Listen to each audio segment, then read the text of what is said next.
Tras la consumación de la independencia, los mexicanos enfrentaron dos desafíos políticos: fundar un sistema de gobierno propio y hacer leyes para el nuevo país. Como recordarás, la independencia fue posible gracias a un acuerdo entre distintos grupos sociales y políticos.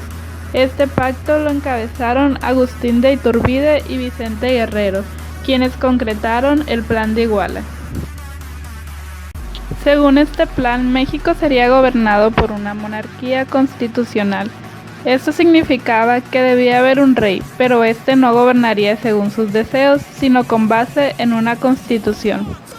También se planteó la división de poderes en la que existiría un Congreso o Cámara de Diputados encargado de elaborar leyes y supervisar al gobierno, y se formarían tribunales para impartir justicia.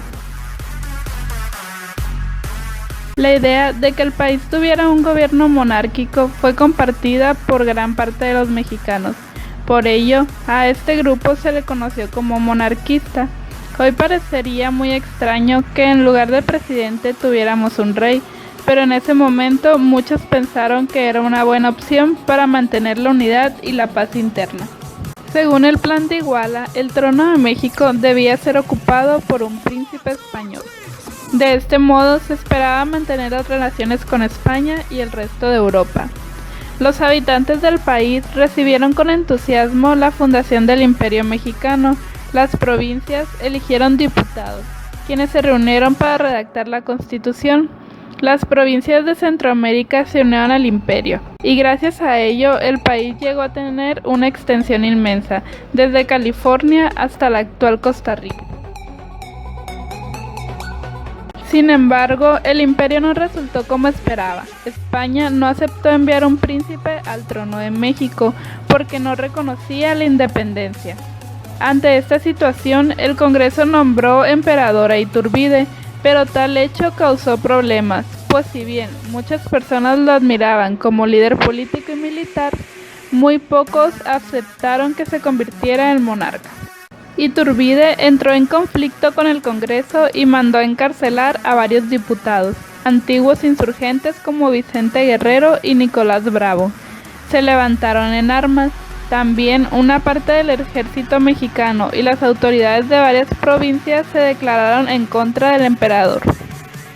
Finalmente, en marzo de 1823, Iturbide renunció a su cargo y abandonó el país. Después del fracaso del imperio, se acordó establecer una república.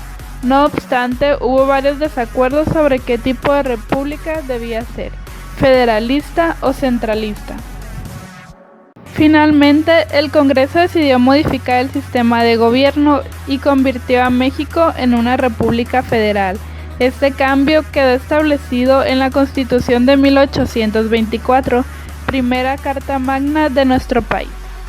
Con el nuevo sistema, las provincias se convirtieron en estados. A partir de entonces, cada uno pudo contar con un gobierno, un Congreso y una Constitución propia. Los estados podían tomar decisiones acerca de su organización política interna, como parte de las facultades que les otorgó la Constitución de 1824. El primer presidente de la República fue Guadalupe Victoria, un antiguo insurgente que ganó las elecciones en 1824. Durante su mandato, el país se mantuvo en calma. Esto permitió al gobierno impulsar la educación y obtener préstamos del extranjero para mejorar la economía. En 1829, Vicente Guerrero sucedió en la presidencia a Guadalupe Victoria y tuvo que combatir a sus opositores para poder gobernar. Como mandatario, Guerrero enfrentó con éxito un intento de reconquista española en 1829. Otras acciones de su gobierno fue hacer efectiva la abolición de la esclavitud y expulsar a muchos españoles que vivían en el país. Esta última disposición agravó divisiones entre los dirigentes políticos. El vicepresidente Anastasio Bustamante aprovechó la situación para derrocar a Guerrero y ocupar la presidencia. Guerrero fue capturado y fusilado en Oaxaca en 1831.